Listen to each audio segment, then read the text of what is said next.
به نام خداوند بی اندازه مهربان نهایت بارح.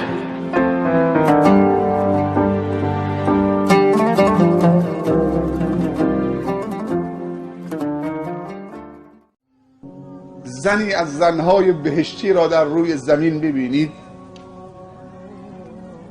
همه کنجکاو شدن در روی زمین در دنیا زنی بهشتی.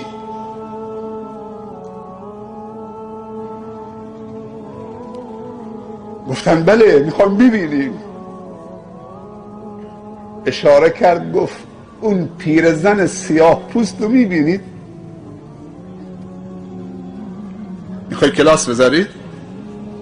خیلی خوشگلید، خیلی خوش رنگید، خیلی خوش سیما هستید، خیلی خوش لباسید، خیلی خوشبو و معطر و خوش عطرید، خوش اصل و نسبید.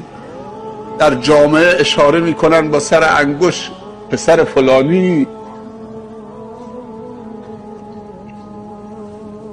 دیگه به رفقا گفتم که دوست دارید زنی از زنهای بهشتی رو در روی زمین ببینید؟ گفتم بله نشون من بده. گفت اون پیرزن سیاه پوست میبینید؟ گفتم بله. گفت همون. حالا رنگ سفیدت به دردت میخوره؟ حالا جیب پرت به دردت میخوره؟ حالا بلدینگات به دردت میخوره؟ اون پیرزن سیاه پوست رو نگاه بکنید. اون. گفتن چه کار میکرد این پیرزن؟ گفت که مبتلا شده بود به بیماری سر، تشنج. خیلی بیماری سختی است و مزمنی است و صعب العلاج است.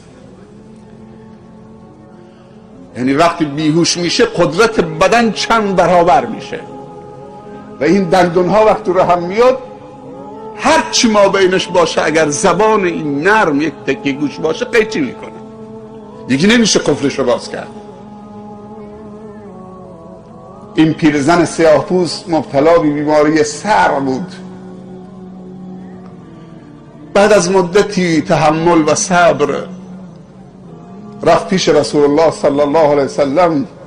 خداوند منو مبتلا کرده، آزمایش کرده با بیماری سر.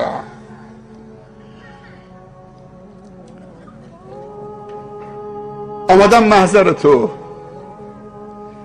وقتی تشنج مرو میگیره خبرم نمیشه، مثل یک چوب خشک میفتم و وقتی که بیهوش میشم میفتم مثل یک چوب خشک. گوشی از عورتم مکشوف میشه. خوب دقت بکنید. گوشی از لباس هم مکشوف میشه میره بالا، یعنی ساق پاش. آمدم که برام دعا بکنید به درگاه خداوند تا خداوند منو شفا بده. پیامبر صلی الله علیه وسلم وقتی که خواسته این پیرزن سیاه پوست رو شنید گفت خواهرم من تو رو مخیر میکنم بین دو امر. انتخاب با خود شماست، یکی رو انتخاب کن. یا برات دعا میکنم که خدا شفات بده که بیماری سر ازت برطرف بشه، یا صبر بکن بر این بیماری سر به خاطر خدا در عوضش برات بهشت باشه.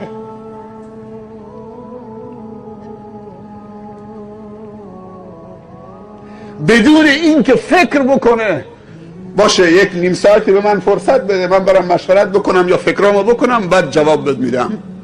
گفت یا رسول الله صبر میکنم. در جا گفت یا رسول الله صبر میکنم.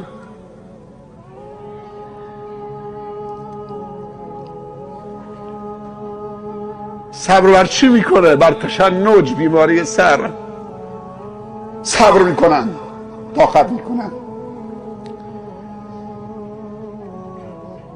گفت صبر میکنم، بهشت مال منه. گفت بهشت مال توست.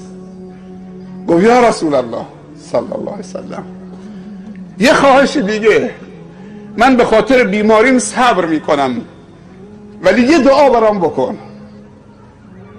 گفت برای چی؟ گفت دعا بکن وقتی من تشنج منو میگیره و بیهوش میشم که خداوند عورت منو بپوشونه. این ساق پام مکشوف نشه. گفت این یکی برات دعا میکنم. براش دعا کرد که عورتش